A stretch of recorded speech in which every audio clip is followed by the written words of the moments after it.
இறையேசுவில் பிரியமான சகோதர சகோதரிகளே, நமது ஆண்டவர் இயேசு கிறிஸ்துவுடைய திருப்பெயரால் உங்களுக்கும் உங்கள் குடும்பத்தில் இருக்கிற அனைவருக்கும் அன்பும் சமாதானமும் மகிழ்ச்சியும் உண்டாவதாக.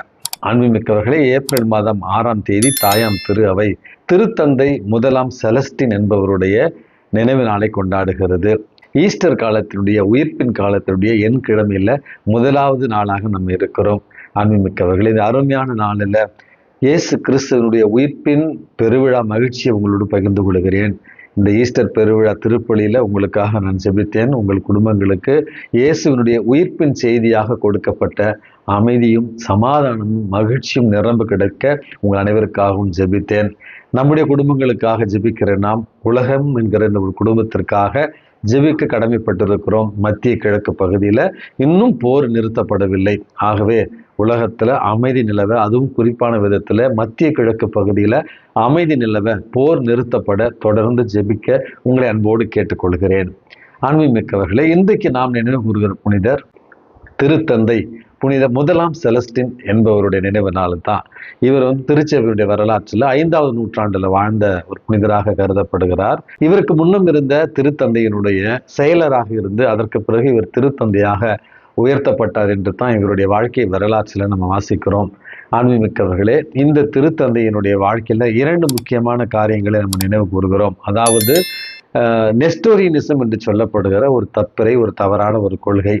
அந்த நெஸ்டோரியனிசம் என்று சொல்லப்படுகிற அந்த கொள்கை என்பது நமது ஆண்டவர் இயேசு கிறிஸ்துவனுடைய இறைத்தன்மையை சந்தேகிக்கிற ஒரு தப்பிரையாகவும், அன்னை மரியாள் இறைவனின் தாய் என்கிற அந்த கோட்பாட்டை நிராகரிக்கிற ஒரு தவறான படிப்படையாக இருந்த ஒரு காரணத்தினால் அந்த நெஸ்டோரியனிசம் என்கிற கொள்கைக்கு எதிராக அப்பொழுது வாழ்ந்த புனித சிரில் என்பவருடைய உதவியோடு அந்த தப்பிரைக்கு எதிராக எழுதியும் பேசியும் அந்த தப்பிரையை, தவறான படிப்பையை பரப்பி கொண்டு வந்த நெஸ்டோரியன் என்பவரிடத்துல அவர்கள் உரையாடல் மூலமாக இந்த தப்பிரையை முற்றிலுமாக அழித்தார்கள் என்று தான் இவருடைய வாழ்க்கை வரலாற்றுல மிக முக்கிய ஒரு சாதனையாக நம்ம பார்க்கிறோம்.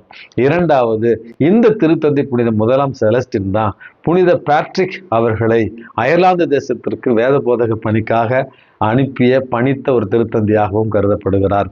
அயர்லாந்து முழுவதும் இன்றைக்கு ஒரு கத்தோலிக்க தேசமாக இருப்பதற்கு காரணம் புனித பேட்ரிக். அவருக்கு ஒரு முன்மாதிரியாக, ஒரு ஊந்துதலாக இருந்தவர் புனித திருத்தந்தை முதலாம் செலஸ்டின் என்பவர்.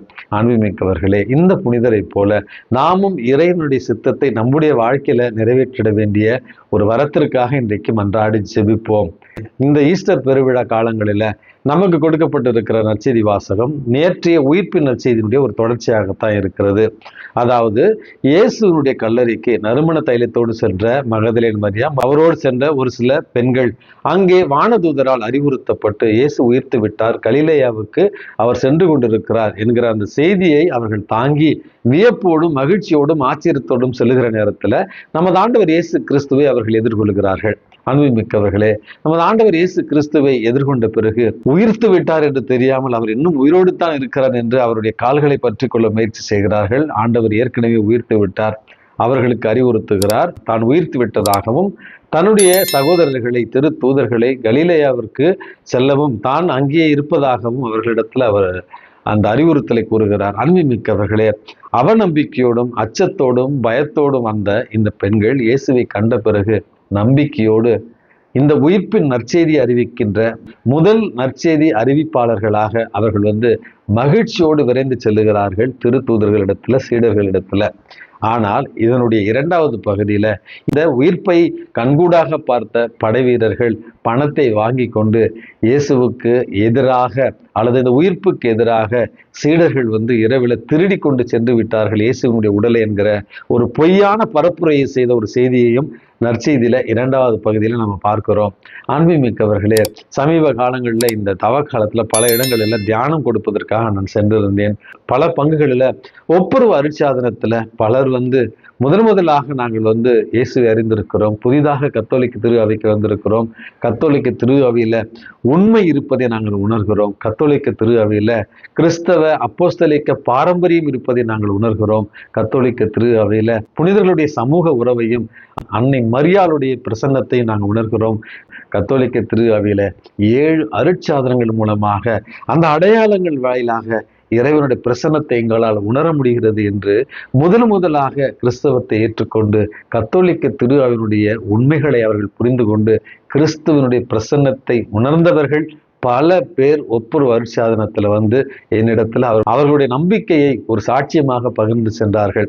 அதே நேரத்துல நல்ல பாரம்பரிய கிறிஸ்தவ குடும்பங்களில் பிறந்த ஒரு சில பெற்றோர் இடத்துல, ஏமா உங்க பையன் ஈஸ்டர் பூசைக்கு வரலையா, ஏன் உங்க பொண்ணுக்கு என்ன ஆச்சு, ஏன் பூசைக்கெல்லாம் வர்றது இல்லையா, பாவ சங்கீதனெல்லாம் செய்யறது இல்லையா அப்படின்னு பல ஆண்டுகளாக பாரம்பரிய கிறிஸ்தவ குடும்பத்தில் இருக்கிற பெற்றோர்களை கேட்ட நேரத்துல, இல்ல சாமி அவனுக்கு ஐடியில் வேலை கிடைச்சிருச்சு, அதனால நைட் டியூட்டியான், அதனால டியூட்டி போயிட்டான், அதனால நைட் பூசைக்கு வர முடியல, காலையில் தூங்கிடுறான், பாவம் கஷ்டப்பட்டு வேலை செய்கிறான் அப்படி என்று பாரம்பரியமான கத்தோலிக்க கிறிஸ்தவ குடும்பங்களில் இருந்து வருகிற பிள்ளைகள் இன்றைக்கு நம்பிக்கை இழந்து விசுவாசத்தை இழந்து உலகப்போக்கான ஒரு வாழ்க்கை வாழ்ந்து கொண்டு இருக்கிறதையும் நாம் கண்கூடாக காண முடிகிறது. அன்புமிக்கவர்களே, இந்த 40 நாட்கள் நம்ம அழகான தயாரிப்பு செய்து ஈஸ்டர் பெருவிழாவை இன்றைக்கு நம்ம கொண்டாடி கொண்டிருக்கிறோம். இந்த ஒரு பெருவிழா காலத்துல நம்முடைய நம்பிக்கை எந்த அளவுக்கு இருக்கிறது என்கிற ஆன்மீக பரிசோதனையோடு இன்னும் ஆழமானதாகவும் அதே நேரத்தில் இன்னும் உறுதியானதாகவும் இருக்கிறதா, அல்லது மாறாக இந்த கொண்டாட்டங்கள் கிறிஸ்துவிடமிருந்து நம்மை பிரித்து செல்லுகின்றனவா என்கிற அடிப்படையான ஆன்ம பரிசோதனையோடு நம்பிக்கையோடும் எதிர்நோக்கோடும் உயிர்த்த ஆண்டவராக இயேசு கிறிஸ்துவை பற்றி கொண்டு நிலை வாழ்விற்காய் அவரோடு பயணித்திட இறைவன் உங்களையும் என்னையும் தூண்டுவாராக. எல்லாம் வல்ல இறைவன் தந்தை, மகன், தூய ஆவி உங்களையும் உங்கள் குடும்பத்தில் இருக்கிற அனைவரையும் நிறைவாக ஆசீர்வதித்து பாதுகாத்து வழி நடத்துவாராக. ஆமேன்.